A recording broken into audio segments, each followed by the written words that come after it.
ಮೀಟ್ನಲ್ಲಿ ನನ್ನ ಜೊತೆಗಿರ್ತಕ್ಕಂಥ ನನ್ನ ಬಳ್ಳಾರಿ ಜಿಲ್ಲೆಯ ಎಲ್ಲ ನನ್ನ ಮಹಿಳಾ ಸಹೋದರಿಯರಿಗೆ ಸ್ವಾಗತವನ್ನು ಬಯಸ್ತಾ ಇವತ್ತು ದೇಶಾದ್ಯಂತ ತಾವೆಲ್ಲರೂ ಗಮನಿಸಿರ್ಬೋದು, ಮಾಧ್ಯಮಗಳಲ್ಲಿ ಮತ್ತು ಎಲೆಕ್ಟ್ರಾನಿಕ್ ಮೀಡಿಯಾಗಳಲ್ಲಿ ಹೆಚ್ಚು ಚರ್ಚೆಯಲ್ಲಿ ಇರ್ತಕ್ಕಂಥ ವಿಷಯ ಏನಪ್ಪ ಅಂತಂದರೆ ಮಹಿಳಾ ಮೀಸಲಾತಿಯನ್ನು ಕಾಂಗ್ರೆಸ್ ಪಕ್ಷ ವಿರೋಧ ಮಾಡ್ತಾ ಇದೆ ಅಂತಕ್ಕಂಥ ಹುನ್ನಾರವನ್ನು ನಮ್ಮ BJP ಪಕ್ಷ ಇವತ್ತು ಇದೇ ತಿಂಗಳು 16, 17, 18ರಂದು ನಮ್ಮ ಲೋಕಸಭೆಯಲ್ಲಿ ವಿಶೇಷ ಅಧಿವೇಶನವನ್ನು ಕರೆದು ಕ್ಷೇತ್ರ ಪುನರ್ವಿಂಗಡಣೆ ಮತ್ತು ಮಹಿಳಾ ಮೀಸಲಾತಿ ಬಗ್ಗೆ ಮತ್ತು ಕೇಂದ್ರಾಡಳಿತ ಪ್ರದೇಶಗಳ ಸ್ಥಾನ ಹಂಚಿಕೆ ಬಗ್ಗೆ ಕಾನೂನು ತಿದ್ದುಪಡಿ ಮಾಡ್ತೀವಿ ಅಂತೇಳಿ ಅವರು ವಿಶೇಷ ಅಧಿವೇಶನ ಕರೆದರು. 23ರಲ್ಲಿ ಪಾಸಾಗಿರ್ತಕ್ಕಂಥ ಬಿಲ್ಲನ್ನು 24ರಲ್ಲಿ ಅವರು ಅನುಷ್ಠಾನ ಮಾಡ್ಬೋದಾಗಿತ್ತು ಎಲ್ಲ ಕಡೆಗೂ. 28/1/26ರಿಂದ 22/4/26ವರೆಗೆ ಒಂದು ತಿಂಗಳ ಕಾಲ ಲೋಕಸಭೆಯಲ್ಲಿ ಅಧಿವೇಶನ ನಡೀತು.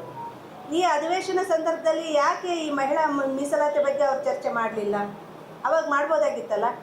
2014ರಲ್ಲಿ BJP ಪೂರ್ಣ ಬಹುಮತದಿಂದ ಅಧಿಕಾರಕ್ಕೆ ಬಂತು.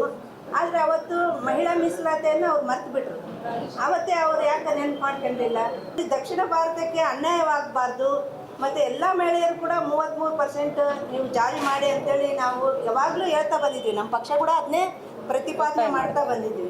ಈಗ ಕಾಂಗ್ರೆಸ್ ಪಕ್ಷ ತಾನು ಇಷ್ಟು ವರ್ಷ ಮಾಡಿದಂಥ ತಪ್ಪುಗಳನ್ನು ಮುಚ್ಚಾಕೊಳ್ಳೋದಕ್ಕೆ ಈಗ ದಿಢೀರನೇ ಈ ಒಂದು ನಿರ್ಧಾರವನ್ನು ತಗೊಂಡಿದೆ ಅಂತೇಳಿ ನಾವು ಇವತ್ತು ಈ ಪ್ರೆಸ್ ಮೀಟ್ನಲ್ಲಿ BJP ಅವರು ಈಗ ನಾವು ಆರೋಪ ಮಾಡ್ತಾ ಇದ್ದೀವಿ. ಪ್ರಿಯಾಂಕಾ ಗಾಂಧಿ ಅವರ ಒಂದು ನೇತೃತ್ವದಲ್ಲಿ ನಮ್ಮ ಎಲ್ಲ ಮಹಿಳಾ ಶಾಸಕರು ಮತ್ತು ಮಹಿಳಾ ಮಂತ್ರಿಗಳು ಎಲ್ಲರೂ ಸೇರಿ ನಾವು ಮುಂದಿನ ರೂಪುರೇಷೆಗಳನ್ನು ರೂಪಿಸ್ತೀವಿ. ಯಾವ ಥರ ನಾವು ಹೋರಾಟ ಮಾಡಬೇಕು ಇದ್ರ ವಿರುದ್ಧ ಅಂತಂದೇಳಿ. ಹಾಗೆಯೇ ನಮ್ಮ KPCC ಅಧ್ಯಕ್ಷರಿದ್ದಾರೆ, ಅವರ ಒಂದು ಮಾರ್ಗದರ್ಶನದಲ್ಲಿ ಮತ್ತು ನಾವು ಹೋರಾಟವನ್ನು ಇದನ್ನು ಉಗ್ರ ರೂಪದಲ್ಲಿ ಅಂತೂ ಮಾಡ್ತೀವಿ. ನಾವು ಇದನ್ನೆಲ್ಲ ನಮಗೆ ನ್ಯಾಯ ಸಿಗೋವರೆಗೂ ಇದನ್ನು ಉಗ್ರ ರೂಪದ ಹೋರಾಟವನ್ನು ಮಾಡ್ತೀವಿ.